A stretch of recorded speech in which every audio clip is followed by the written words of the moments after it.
Bonjour à tous, je suis Charlotte et je vous souhaite la bienvenue dans ce nouvel épisode de votre podcast Entrepreneurs d'idées du réseau Apogée.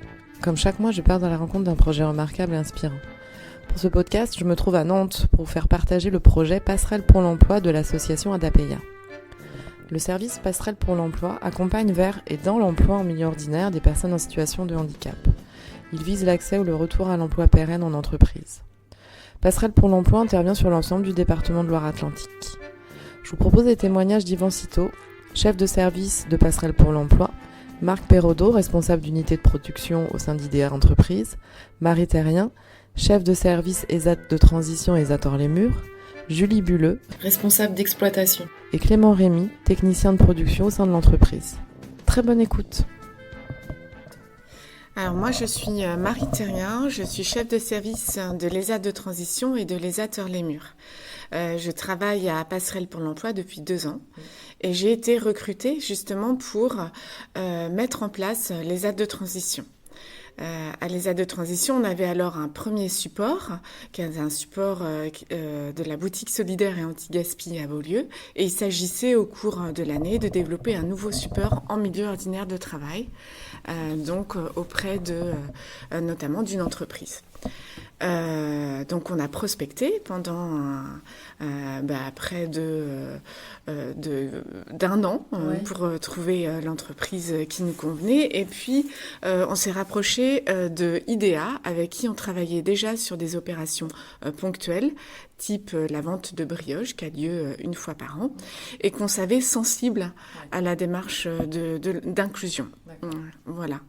Donc du coup, on a eu un premier rendez-vous avec la directrice des ressources humaines et responsable de RSE de IDEA qui a été sensible à notre démarche et les calendriers étaient un peu alignés puisque à ce moment-là, IDEA venait de gagner un appel à projet, un appel d'offres pour monter des éoliennes offshore. Et donc, c'était très approprié puisque le chantier n'était pas encore démarré. Il fallait de leur côté qu'ils pensent tout le projet et nous, on arrivait au bon moment pour nativement penser une équipe inclusive, des aménagements de postes, alors que rien encore n'était implanté. Donc ça a été réellement une chance. Et donc on a identifié l'entreprise, première étape. En effet, entreprise déjà bienveillante et avec une sensibilité particulière sur le handicap. Après, ça reste un monde industriel. Nous sommes des acteurs du médico-social. Donc, et eux, le médico-social, ils découvraient. Donc, il a fallu, dans un premier temps, avoir une phase d'interconnaissance pour être sûr qu'on se comprenait bien, on comprenait bien les contraintes de l'autre. Donc, dans un premier temps, on a amené l'équipe d'IDEA dans notre boutique à Beaulieu, qui est un des supports de l'ESAT de transition. Donc, ils ont déjeuné sur place. Ils ont pu discuter, échanger avec des candidats en situation de handicap qui assuraient le service, les préparations, etc. Après, notre objectif était de leur montrer qu'on avait des compétences et des compétences qui se rapprochaient beaucoup du domaine industriel, qu'on était en capacité de gérer un atelier. Et donc, pour ça, on les a amenés à l'ESAT de Cat-Ouest, qui a un atelier spécifique qui fait du câblage. Voilà, donc ils sont venus en fait à Cat-Ouest, ils ont pu visiter l'ensemble de l'atelier, ils ont pu voir comment un ESAT en fait segmentait tout un process de production pour le rendre accessible aux personnes en situation de handicap. Donc ça c'était extrêmement intéressant. Donc premier pas de IDEA vers le médico-social. Donc là on commence à parler un petit peu le même langage, mais nous, médico-social, il fallait aussi qu'on ait ce pas de compréhension des activités, des contraintes auxquelles on allait être confronté dans le cadre de l'activité commune. Et donc, IDEA nous a invités à visiter un de leurs ateliers sur le site de Bouguenais, où ils mènent une activité similaire à celle qu'on envisageait à Chantenay.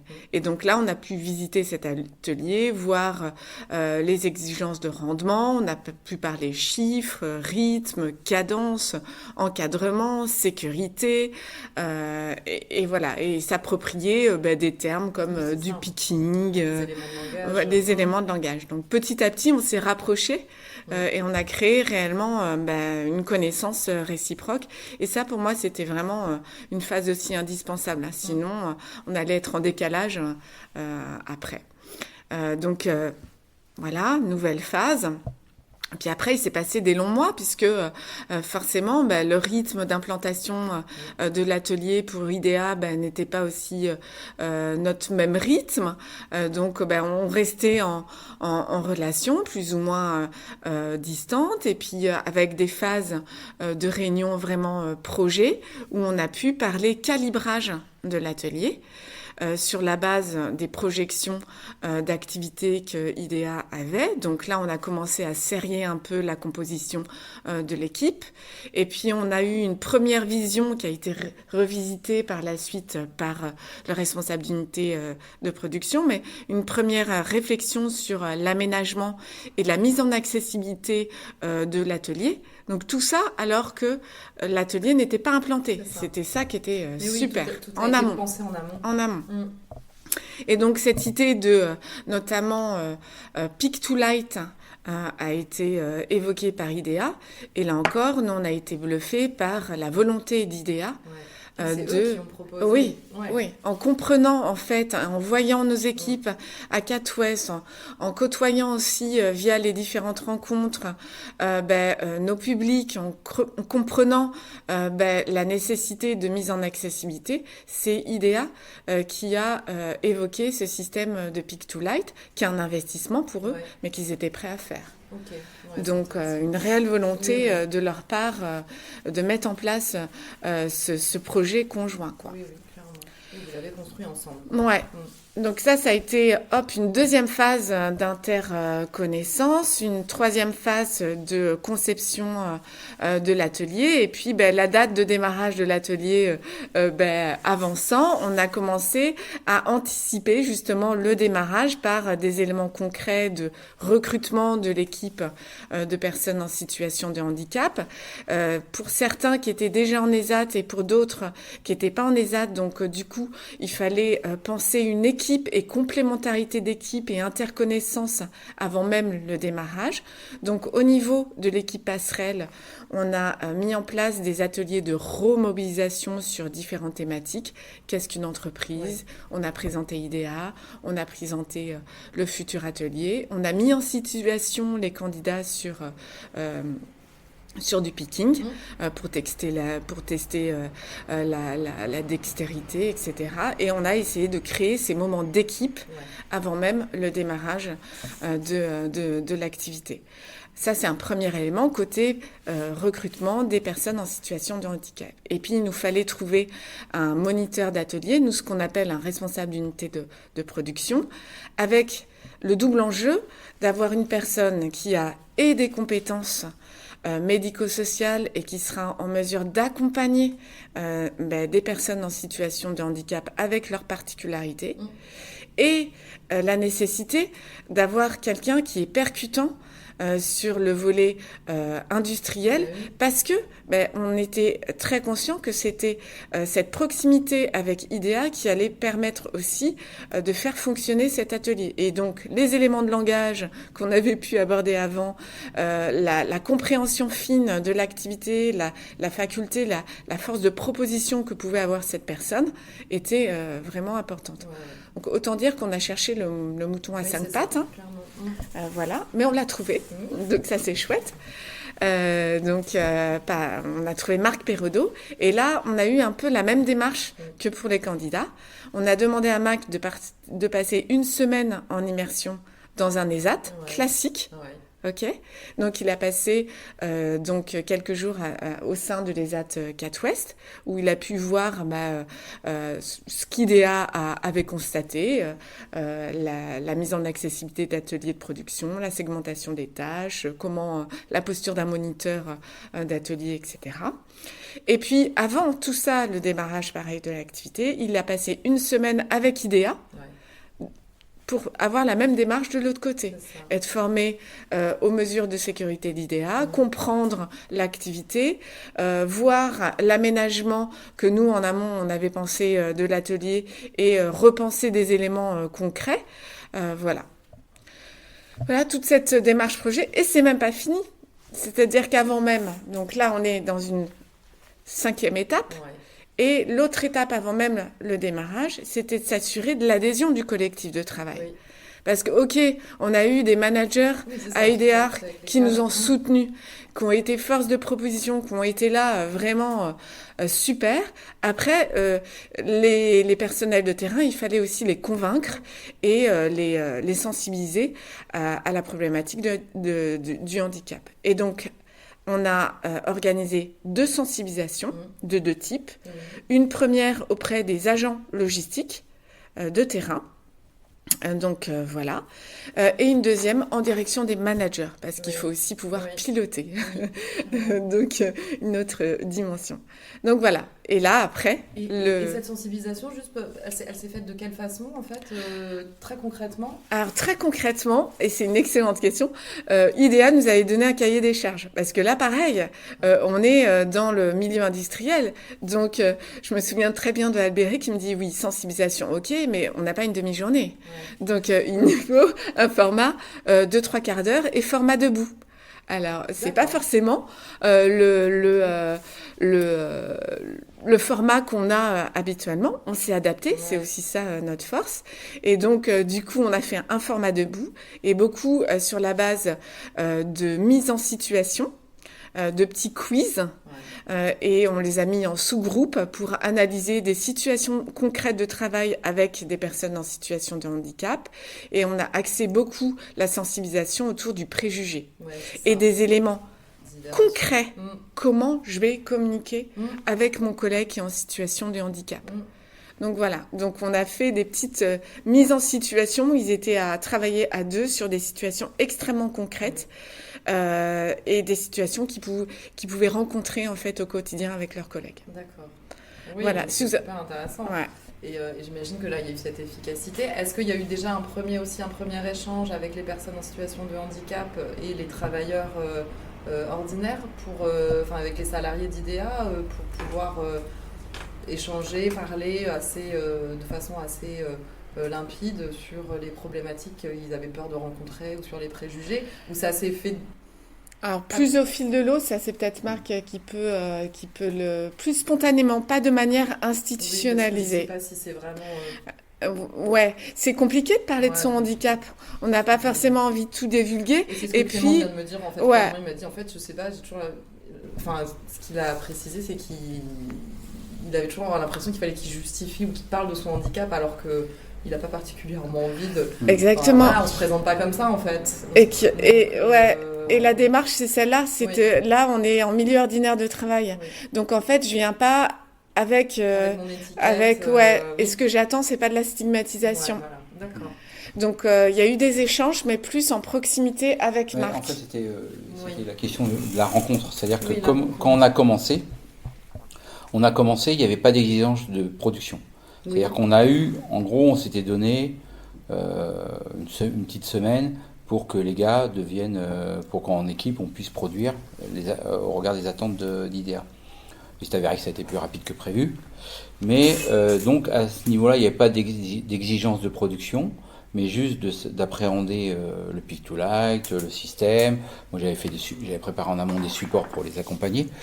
Et puis, effectivement, comme la production était en cours, à ce moment-là, il y a eu co-travail entre l'équipe présente, et nous, puisque nous on reprenait le flambeau parce que même si c'était pas très vieux, ça avait un petit peu commencé la production. Donc ça a permis, là il y a eu rencontre autour d'une production, donc quand il y a un média entre les personnes, on parle de ce qu'on partage, c'est-à-dire la production elle-même, et on parle pas de soi. Et c'est en ça que sert le support.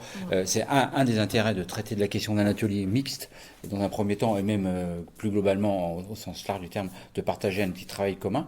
Parce que ce qui devient rassembleur, c'est l'outil de travail lui-même. Et c'est pas notre spécificité. Et là, pour le coup, ça a matché, ça a marché tout de suite. Voilà, juste pour... c'est très intéressant.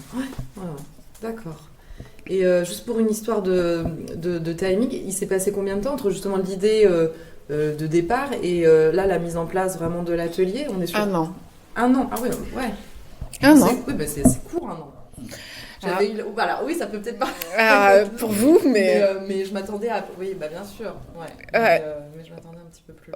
Non, ça a mis 1 an. D'accord. 1 an. Okay. Mais du coup, c'est à mon sens le temps nécessaire pour bien préparer les choses parce que du coup, après le démarrage de l'activité, au bout de 3 mois, on a fait un petit point d'évaluation avec l'équipe IDEA.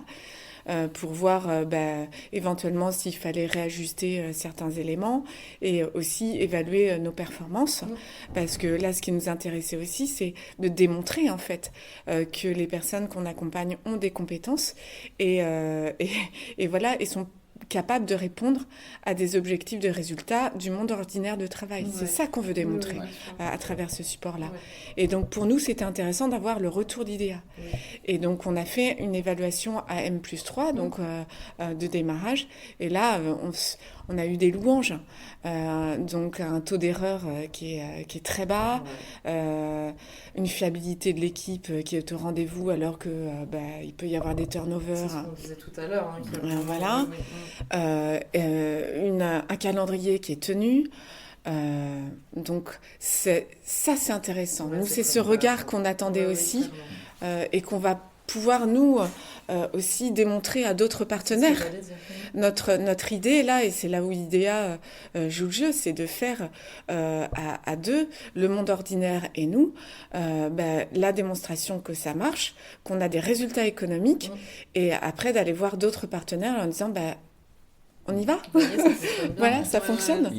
C'est vrai qu'il y a eu quand même un point clé, c'est-à-dire que tout au long, et c'est encore actif aujourd'hui, c'est-à-dire que même si moi, ma fonction, elle a un peu changé. Au début, j'étais vraiment à l'interface totale, pratiquement, entre les équipes d'IDEA, que ce soit les cadres ou les opérateurs, avec l'équipe de la DAPEI. Et ça s'est amoindri parce que forcément les choses se mettaient en place et puis l'humain est présent, donc les échanges se font.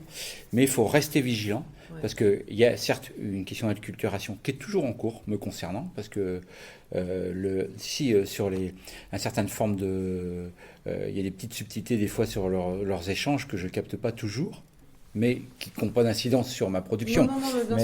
Mais juste pour dire que il faut quand même il faut quand même quelqu'un sur ce poste qui soit vigilant à être proactif, comme tu l'as bien dit, mais aussi être proactif dans les deux sens. C'est-à-dire qu'il faut on a beau avoir une équipe en face qui veut, qui est volontaire, il faut être toujours attentif aux aléas que rencontre cette équipe-là en production. Donc il faut vraiment être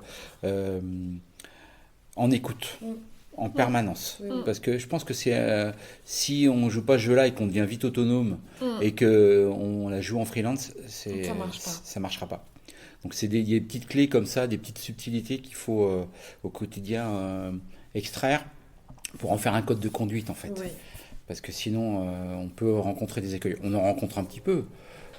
Tout n'a pas été comme ça, mais il y a un dialogue. En fait, c'est le dialogue permanent qui permet en fait d'opérer les réajustements. C'est parce qu'on a pris le temps aussi de bien se connaître, de co-construire tout le projet que du coup, lorsque en effet on rencontre des écueils, on est capable de dialoguer et on est en confiance. Tout à fait. Moi, dans mes relations avec l'équipe d'IDEA, avec les cadres en particulier, j'ai beaucoup insisté au début. Je leur disais, ce qu'il me faut, moi, c'est une réponse. Le niveau de la réponse, je m'en fiche. Ce qu'il faut, c'est une réponse quand je vous pose une question.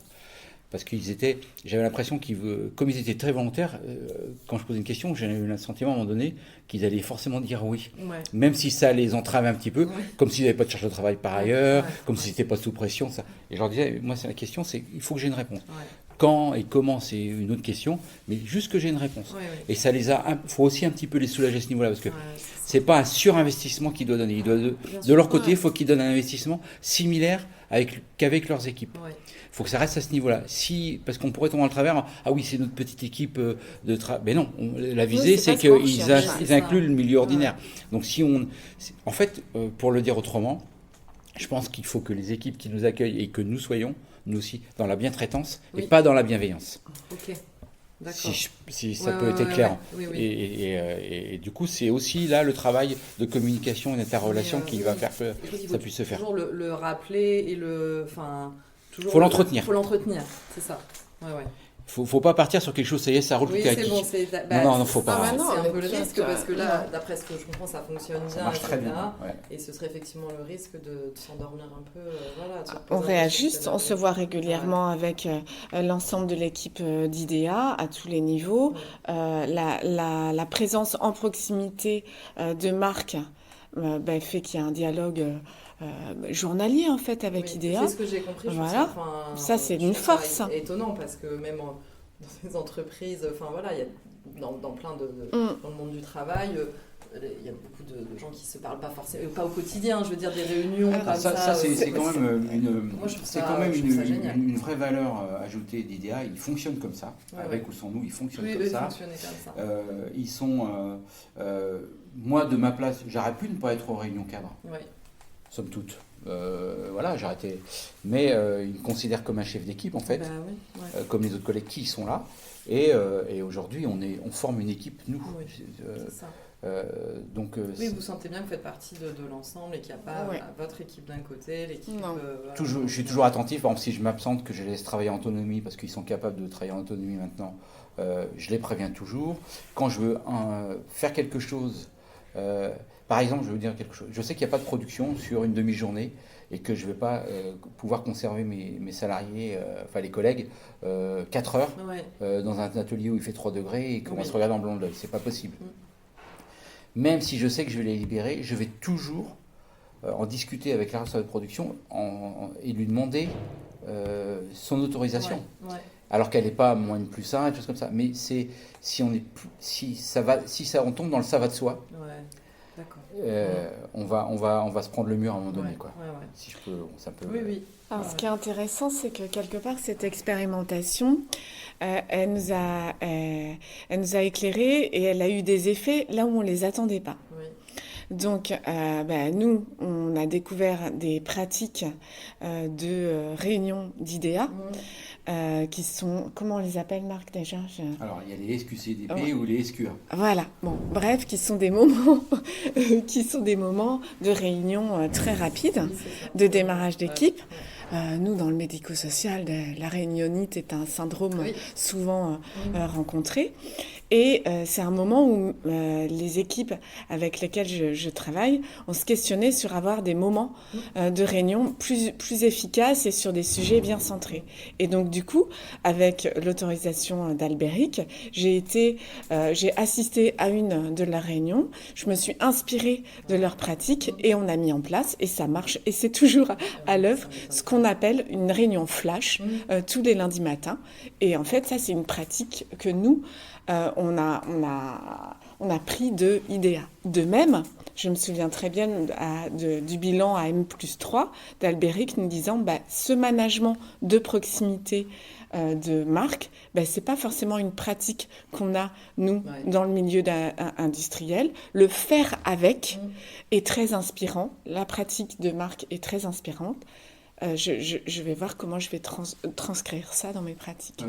Donc là, on apprend l'un de l'autre, mais ça, on ne l'avait pas anticipé du tout. Mais en fait, il y a tous ces effets très positifs. Les petits carnets que j'ai fait, les petits supports de démarrage, il y a une ingénieure d'à côté qui est venue et dit « Ah, mais ça serait bien, mais pour nos collègues qui... » Voilà, donc je lui ai donné.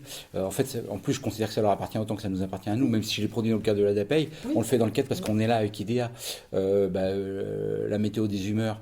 Bon, il le faisait un petit peu déjà, mais ils le font maintenant systématiquement.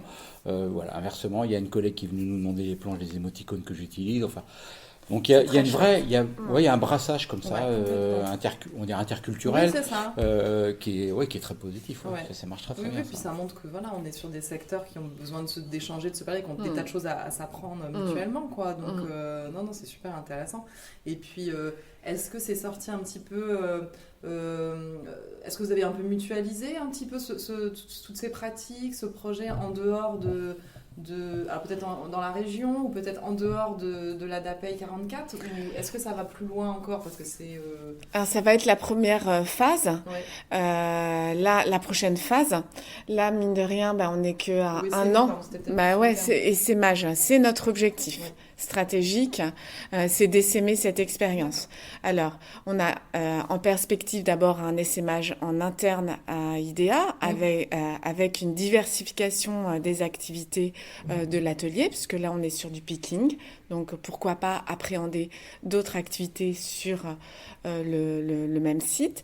Il y a d'autres aussi IDEA, d'autres sites sur lesquels on pourrait peut-être intervenir. Donc ça, on va retravailler cette question-là. Et puis l'idée en 2024 est d'ouvrir un nouveau support, pourquoi pas avec une autre entreprise. Alors moi c'est Julie Bulleux, je suis responsable d'exploitation chez IDEA. Donc je travaille pour la Modu, on travaille pour un client qui s'appelle AGWin et ils nous délèguent toute leur logistique. D'accord. Donc ça comprend la réception, le stockage et les expéditions jusqu'à leur bord de ligne. D'accord. Ok. Et est-ce que vous pouvez nous expliquer un petit peu l'origine du projet avec la DAPEI, comment ça, quelles a été les premières étapes, et puis un petit peu comment ça s'est passé au sein de l'entreprise. Oui. Alors l'exploit que je gère aujourd'hui, c'est une exploit assez jeune, elle a 2 ans, et pendant la mise en place du projet de cette exploitation-là, IDEA, on est certifié RSE. Et dans cette démarche, on a voulu intégrer aussi l'insertion, de l'insertion. Et du coup, on avait déjà travaillé un petit peu pour la DAPEI, mais plus ponctuellement, une personne ponctuelle sur un site ou des choses comme ça. D'accord. Et là, on a vu que la DAPEI proposait aussi une mise en place d'une vraie équipe encadrée par un RUP. Et vu l'implantation de notre stockage, on voyait que la partie mallette, elle pouvait bien correspondre à leurs attentes. Donc on les a intégrés assez rapidement dans le projet, avant le démarrage de l'exploitation. Et petit à petit, ça s'est fait avec eux, en fait. Donc ils ont été présents depuis le début. D'accord. Est-ce qu'il y a eu des difficultés au départ ou des freins peut-être qu'il a fallu contourner ? Alors des freins, non. On avait... en fait, l'exploitation, on s'est implanté et après, on voulait que tout soit prêt avant d'accueillir la DAPEI. Donc nous, on était là depuis le juillet 2022 et la DAPEI sont arrivés en mai 2023. D'accord. Donc il y avait une phase de préparation en amont. On voulait mettre en place du Pick-to-Light pour que ce soit plus facile pour eux pour s'intégrer. Je ne sais pas si vous avez été voir. On m'a expliqué le principe. Donc ça, c'est à votre initiative de l'IDEA. Oui, c'est ça. Ouais. Il y avait ça à mettre en place. Et après, il y avait plus d'un point de vue personnel pour toutes les personnes qui travaillent ici de IDEA. On avait besoin d'une sensibilisation aussi pour nous rassurer, entre guillemets, parce que personne n'avait déjà travaillé avec la DAPEI, avec des personnes en situation de handicap, avec ce type d'handicap. Donc on a demandé à la DAPEI si c'était possible d'avoir des sensibilisations avant leur arrivée pour que tout le monde soit prêt, entre guillemets, enfin en tout cas rassuré, et que ça se passe le plus naturellement possible. Donc ça s'est fait en amont, peut-être un mois. On a eu plusieurs sessions, une session globale avec vraiment tout le monde de l'exploitation, les opérateurs, les supports, etc. Et après une sensibilisation un petit peu plus poussée pour les managers. Oui, d'accord.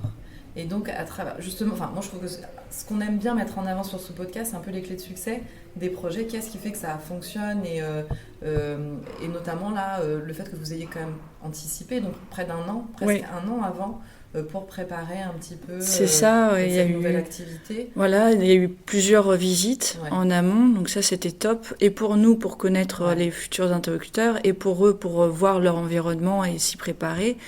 Il y a eu la phase de préparation de sensibilisation. Là, c'était vraiment top parce que on était tous un petit peu frileux et en fait, on s'est rendu compte qu'il y avait aucun souci, aucun frein, mais juste d'en parler, ça a un peu débloqué tout le monde, quoi. Il y avait pas de préjugés finalement. Ouais, c'était ça. Les méconnaissances peut-être aussi. Surtout les méconnaissances, un peu. C'était la méconnaissance où on savait pas ce que ça allait donner. D'accord. Et un des gros points aussi, c'était la présence de Marc, qui a tout géré, qui a fait le lien entre IDEA, l'ADAPI, et qui a géré les opérateurs en direct. Donc ça nous a rassurés au début. Et après, pour l'intégration des opérateurs d'IDEA, enfin ça a été le top parce que c'est lui qui était le moteur en gros du.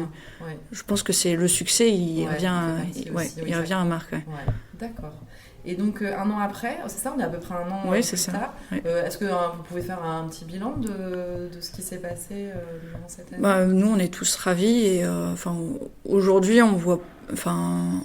En fait, c'est notre quotidien. Donc, ils font partie de l'équipe. Nous, il n'y a plus de... il y a aucune différence entre eux, l'IDEA. Ils participent à nos points quotidiens, des SQA, des SQCDP. C'est des routines qu'on a tous les jours avec l'équipe. Ils participent au café, au petit déjeuner. On mange ensemble. Pour moi, il n'y a pas... Il n'y a pas de barrière entre ADAPI, IDEA, c'est le commun en fait. Oui, c'est ça. Ouais. Et c'est intéressant parce que vous avez tous exactement le même témoignage. Bon, c'est que c'est vrai alors. Donc c'est que c'est top et que tout le monde en est convaincu. Est vraiment convaincu de cette efficacité, donc c'est super. Et puis c'est ce que j'expliquais, je trouve que c'est super intéressant parce que vous pouvez servir de modèle. Clairement, on sait qu'il y a des entreprises qui sont un peu plus réticentes à accueillir des personnes en situation de handicap. Donc je trouve ça super intéressant que vous puissiez, en tant qu'entreprise, peut-être être un peu porte-parole aussi de ce type d'action et de montrer que ça fonctionne et qu'il y a des choses très intéressantes dans le fait de travailler avec des personnes en situation de handicap et même des bénéfices même intéressants pour vous. Oui, parce que ça ouvre... dans une entreprise, plus on est diversifié et mieux c'est pour l'entreprise.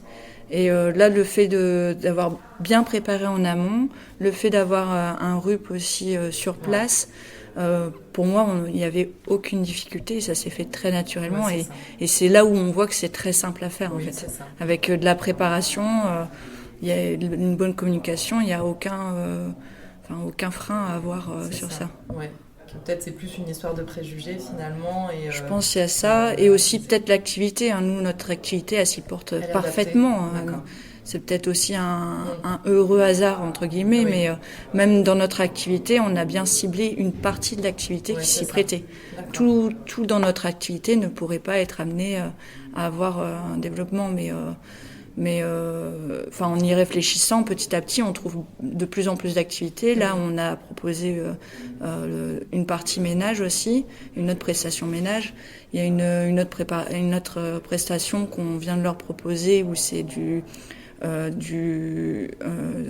des recyclages des choses à rebuter mais à recycler. Donc il y a un tri à faire et on leur a proposé, ça leur va aussi. Mais le fait qu'ils soient implantés, petit à petit on trouve des nouvelles choses. Mais il faut commencer sur une activité très ciblée. Ouais, d'accord. Ok, super. Merci beaucoup. Est-ce que vous avez d'autres choses à préciser qui seraient intéressantes non, on a fait le tour. Ouais. Okay. Bon, super. Merci beaucoup en Merci tout à cas. Vous. Et puis bravo en tout cas pour cette initiative. Merci. Est-ce que vous avez des choses à rajouter par rapport au projet avant de conclure sur, moi j'ai après une question plus perso à vous proposer, mais sur le projet, est-ce qu'il y a des choses à préciser ? Sur le projet, alors on a bien souligné la volonté et l'intérêt que chacun des parties jouait, mais je tiens à insister à ce qu'IDEA a été attentif plutôt, à faire en sorte que ça alors j'aime pas ce mot-là parce mais que ça ruisselle un peu sur les équipes qui sont présentes.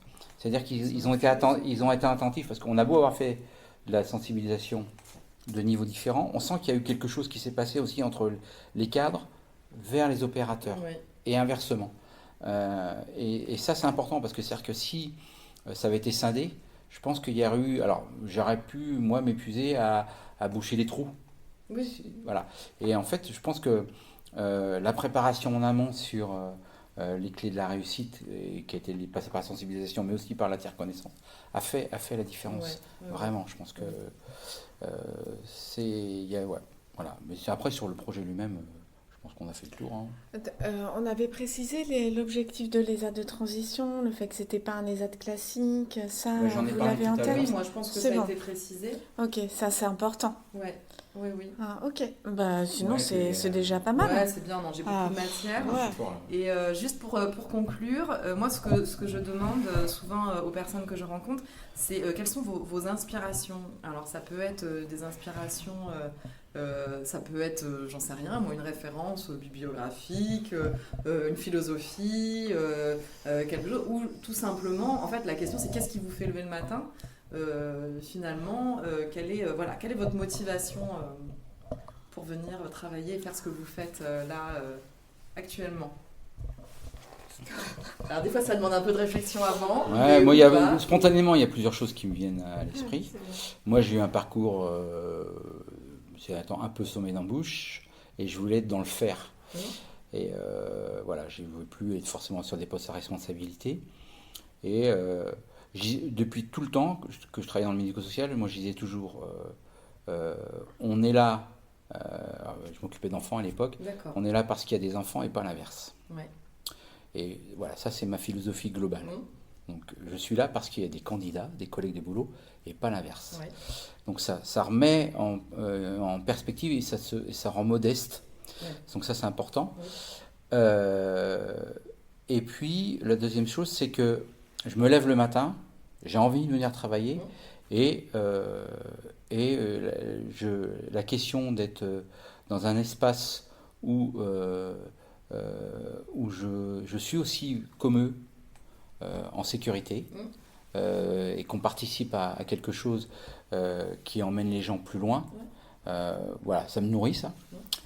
Et puis une petite référence que j'ai ressortie de mes cartons mais qui est toujours présente, c'est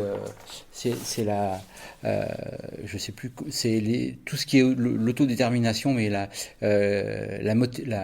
dynamique motivationnelle de Roland Viau, qui est un auteur que j'ai utilisé lorsque j'ai repris un peu mes études, et qui vient traiter de la question des clés, des déterminants qui vont permettre aux gens de s'engager dans quelque chose, que j'utilise en fait au quotidien là, avec ces gens-là, avec les collègues, pour qu'ils puissent s'autodéterminer et traiter la question des clés qui les empêchent. Et comme ça, ils peuvent faire le choix de s'engager ou pas. Ça leur appartient. Mais voilà, ça, c'est ça qui me... Voilà. Et puis j'arrêterai là-dessus, mais c'est ça, c'est un peu les deux versants qui me font bouger aujourd'hui. D'accord. Voilà. Super, merci. Et Marie? Alors moi, je suis une militante d'une société inclusive, clairement. Mais j'ai besoin, en tout cas, qu'elle prenne une forme créative, innovante, où on place vraiment la personne au cœur, en fait, des projets. Mais voilà, et c'est en ça que ce projet a été intéressant. On est sur un format qui est inhabituel. Et moi, j'ai besoin de ça comme moteur. Oui, je comprends bien. Voilà. Et puis, de devoir le développer, j'imagine. Et parce que si on parle d'inclusion, on sait que c'est encore un peu compliqué, et que le monde de l'entreprise est encore un peu réticent. Et donc là, on est sur un très beau modèle, en fait, que vous pourrez essayer. On va faire un cas d'école. Mais c'est ça. C'est ça qui est intéressant, je trouve, enfin, de se dire, on peut être à l'initiative... en tout cas d'une belle évolution, en tout cas de pensée, dans les entreprises, afin d'accueillir le plus possible de personnes en situation de handicap. Donc de pouvoir y contribuer, je trouve que c'est plutôt chouette. Oui, c'est sûr, oui, c'est vrai. Ouais. Super. Merci beaucoup. De rien. Merci. J'espère que cet épisode saura vous inspirer. Merci à tous pour votre accueil et votre gentillesse. Les éléments retenus lors de ces échanges. Passerelle pour l'emploi, c'est un dispositif souple et adapté aux besoins des salariés. La stabilité et la performance des travailleurs en situation de handicap. Le succès du projet réside quand le handicap n'est plus un sujet au sein de l'entreprise. La sensibilité et la bienveillance de l'entreprise, critères incontournables à l'inclusion. La phase d'interconnaissance, primordiale pour allier les deux mondes. La compréhension des contraintes de chacun est une nécessité. Des mises en situation sur des questions concrètes pour déstigmatiser le handicap. Et enfin, entretenir la proximité entre les salariés par un temps court de dialogue journalier. Vous retrouvez tous les épisodes sur vos plateformes habituelles, n'hésitez pas à vous abonner.